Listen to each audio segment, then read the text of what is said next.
Bonjour. Juin s'achève sur une note mitigée pour les bourses mondiales, après avoir établi des plus hauts suite au discours des banques centrales. Et vous noterez au passage que tous les grands marchés d'actions sont en hausse sur le semestre. Pourquoi?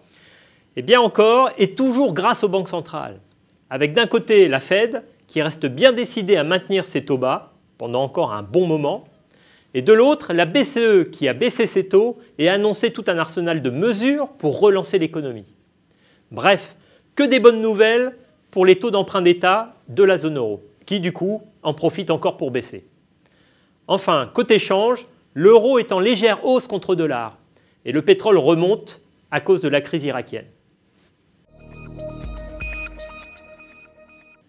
En zone euro, la croissance se tasse un peu, mais sans vraiment remettre en cause une reprise favorable au second semestre.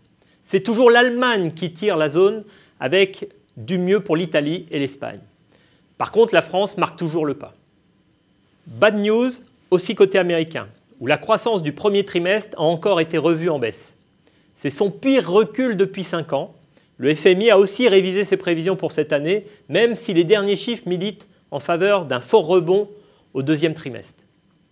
En Chine, l'activité se redresse un peu, mettant ainsi un terme au cycle baissier dans lequel le pays semblait s'engager.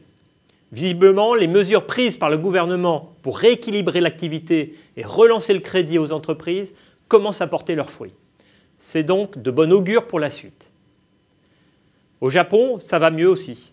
L'investissement, les salaires, la consommation repartent à la hausse, ce qui est là aussi encourageant pour la suite. Globalement, l'économie mondiale reste sur une trajectoire positive malgré les doutes du début d'année. Les banques centrales y sont pour beaucoup.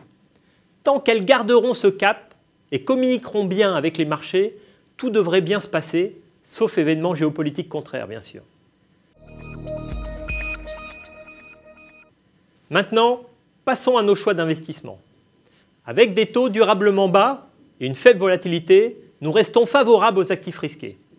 Mais vu les performances positives de la plupart de ces actifs au premier semestre, il faut savoir prendre ses bénéfices.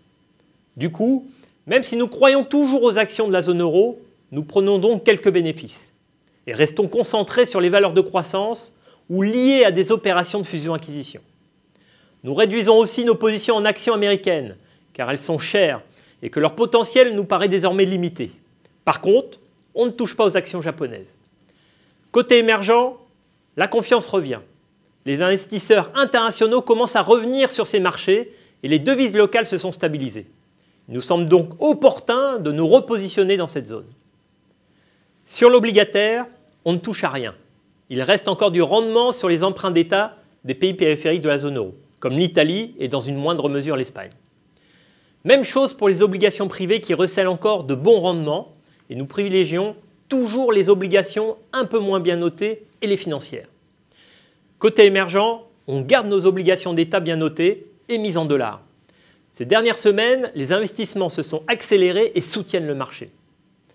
Enfin, côté devises, nous restons toujours favorables au dollar contre euro. C'est une de nos convictions de ce début d'année et elle devrait porter ses fruits dans les mois à venir. Et comme toujours, je vous invite à respecter les règles d'or que vous voyez défiler à l'écran. Voilà, merci de votre attention et rendez-vous début août.